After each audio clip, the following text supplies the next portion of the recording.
Bonjour à tous et bienvenue dans cette nouvelle vidéo de Débutons la photo ensemble. Aujourd'hui on va parler matériel, on va parler carte mémoire. Dans cette vidéo je vais simplement vous présenter quel type de carte mémoire j'utilise et pourquoi. Alors le but n'est pas forcément que vous utilisez la même chose, mais c'est simplement de vous amener à réfléchir sur le type de carte mémoire que vous pouvez avoir besoin. Alors pourquoi une vidéo sur les cartes mémoire? Parce que ce petit bout de plastique reste très important. C'est dessus que vous allez stocker vos photos et vos vidéos que vous allez faire avec votre appareil, et il ne faut pas les négliger.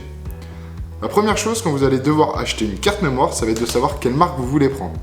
Alors là, je ne peux que vous conseiller de prendre des marques connues sur le marché, de type SanDisk, Sony, Samsung, et éviter à tout prix les marques ou les offres qui peuvent être intéressantes sur Amazon, AliExpress ou même les marques distributeurs. Privilégiez vraiment des cartes de qualité. C'est important. Moi, je ne prends que de la SanDisk en gamme Extreme Pro au minimum. La deuxième chose lors du choix de votre carte mémoire, ça va être la capacité. En fonction de mon besoin, photo ou vidéo, je ne vais pas prendre la même capacité, je vais vous expliquer ça tout de suite. Pour ce qui est de la photo, je vais privilégier des cartes de 32 Go, comme celle-ci. Pourquoi 32 Go? Simplement, je préfère avoir 4 cartes de 32 Go pour avoir 128 Go de disponibles, que avoir une seule carte de 128. Pourquoi? La raison est simple. Si vous partez en vacances avec votre appareil photo et votre carte de 128 Go et que votre carte de 128 Go tombe en panne ou que vous perdez votre appareil photo ou que celui-ci tombe dans l'eau et que votre carte mémoire est morte, vous perdez l'intégralité de vos photos. Moi, je préfère utiliser des cartes de 32 Go que je vais changer régulièrement tous les 2, 3, 4 jours en fonction des photos que je vais faire. Et ça va me permettre en fait d'avoir plusieurs supports et de ne pas perdre l'intégralité de mes photos en cas de problème. Pour ce qui est de la vidéo, je vais choisir des cartes de 64 à 128 Go. Par contre, je sépare toujours mes cartes vidéo de mes cartes photo. Alors, autre élément important à prendre en compte, ça va être la vitesse de vos cartes mémoire.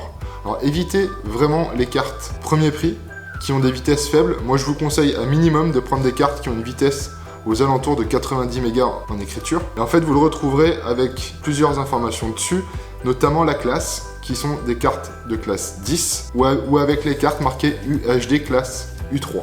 Autre élément à prendre en compte, le format des cartes. Vous en avez deux, notamment sur ce qui va être les appareils grand public, entre guillemets. On va pas parler des appareils haut de gamme où là on a d'autres formats de cartes, on va parler sur la SD. Vous avez deux formats, le format standard SD et la micro SD. Moi, alors, avec le recul et l'utilisation, aujourd'hui je préfère prendre des cartes en micro SD plutôt que des cartes SD. Pour une simple et bonne raison, c'est que les cartes SD de ce type-là, en fait, c'est simplement deux morceaux de plastique clipsés avec la mémoire vive à l'intérieur.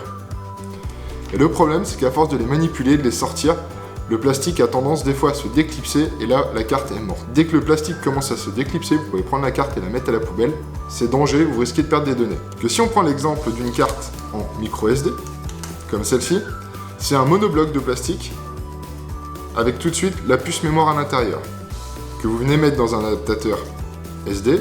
Et là, vous avez une carte SD. Donc au pire, si l'adaptateur se déclipse, c'est pas très grave, ça coûte pas cher. Pour moins de 10 €, vous avez un adaptateur et vous pouvez remettre vos cartes.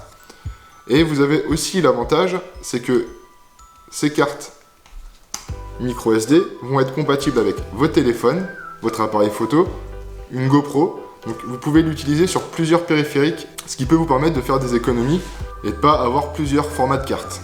Alors maintenant que je vous ai dit à peu près comment choisir mes cartes, c'est-à-dire des cartes de marque, avec une vitesse de 90 mégas minimum, c'est-à-dire en speed class 10 ou en UHD 3, et le format, on va dire en micro SD, je vais maintenant vous donner quelques petits conseils qui peuvent vous être utiles, moi, du moins que je m'applique. Formatez vos cartes régulièrement, c'est-à-dire qu'une fois que vous avez téléchargé vos photos sur votre ordinateur et que vous la remettez dans un appareil, plutôt que de repartir tout de suite dessus à faire des photos, formatez-la. Je ne vais pas rentrer dans les explications techniques de pourquoi formater une carte, mais c'est mieux de les formater régulièrement. Également, considérez ces cartes comme du consommable, c'est-à-dire qu'à la premier signe de faiblesse, vous récupérez ce qu'il y a dessus et vous les jetez. Ici, je parle bien évidemment de cartes qui vont valoir les 32 Go, vous les avez autour de 20 €. Donc considérez ça comme du consommable. Je ne parle pas ici de cartes haut de gamme, comme certaines cartes Sony qui sont faites pour la vidéo, qui coûtent beaucoup plus cher. Et dernière chose, avant d'acheter une carte, qu'elle soit micro SD ou SD, vérifiez qu'elle va être compatible avec votre appareil. Donc pour cela, je vous invite à soit regarder sur internet ou sur le manuel et regarder les cartes, les formats compatibles avec votre appareil. Voilà, je vous ai dit à peu près pas tout sur les cartes, parce qu'on pourra en dire pendant des heures, mais du moins le minimum à savoir dans un premier temps pour choisir les cartes mémoire que vous allez utiliser. Maintenant, je suis curieux de savoir comment vous choisissez vos cartes mémoire, et donc je vous laisse me le dire en commentaire et me dire ce que vous pensez de cette vidéo. A bientôt!